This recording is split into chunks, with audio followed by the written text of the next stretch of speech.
dictionary, a drug is something that causes addiction, habituation, and a marked change in consciousness.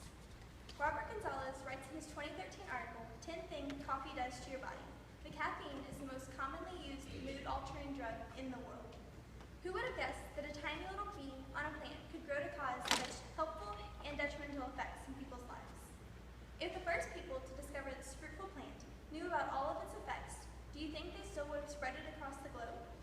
The National Coffee Association did some research, and surprisingly, there's no known origin of who first discovered this bean and decided to pick it, run it through water, and drink the brown liquid for energy. They do, however, address a couple of legends.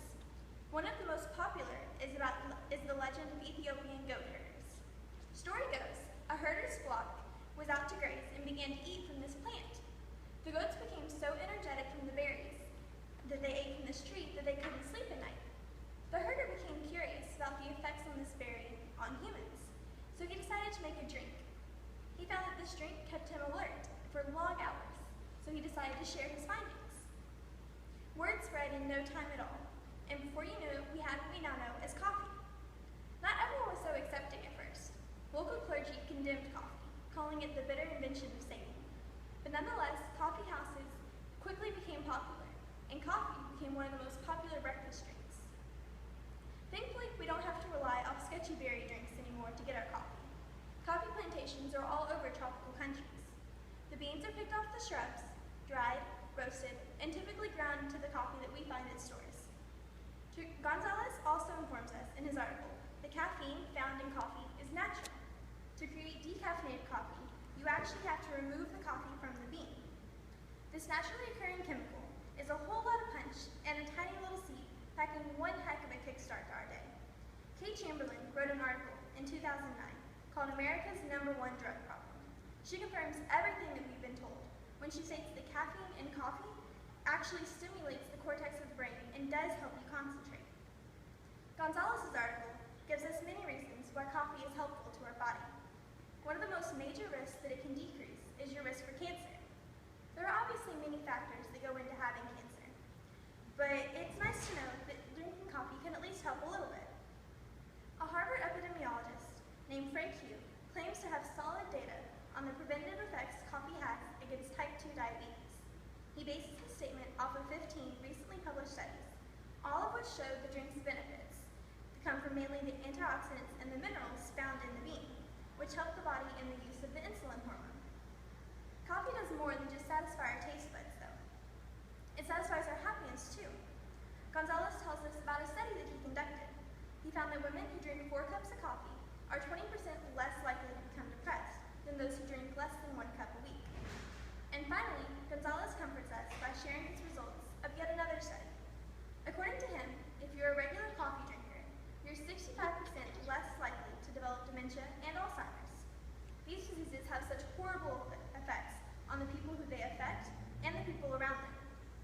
The National Coffee Association explains more about coffee's natural botanical profile, saying that with over 1,000 natural compounds that are found in the coffee, that they can help with liver disease prevention, the maintenance of sharper memory, and cognitive functions in old age, and even athletic endurance. With all of these positives, the U.S. Dietary Guidelines has decided to add coffee as a recommendation of a healthy lifestyle. It comes as a breath of relief to me that each day when I turn on my Keurig, I'm doing more than just waking up and fueling my addiction. But while this innocent-looking seedling does seem to help prevent many illnesses, it contains more than its fair share of negatives as well. Unfortunately, these negatives are pretty serious. Gonzalez and Chamberlain both agree that coffee can lead to ulcers. Coffee can absolutely wreak havoc on your gastrointestinal tract and leave you with the terribly painful burden of nursing an ulcer. They also both gave supporting evidence that coffee should not be your drink of choice if you're trying to have kids. It's been known to have more than double your risk of a miscarriage. And those same 4 cups of coffee that help reduce depression could also impair fertility and make it extremely difficult to become pregnant. Finally, caffeine and coffee are legitimately addictive. This is one of the first statements Chamberlain makes in her article. She goes on to explain that a drop of caffeine injected into the skin of an animal will produce death within a few minutes. An infinitely small amount injected into the brain will cause convulsions. The amount of caffeine in a cup of coffee is very minuscule.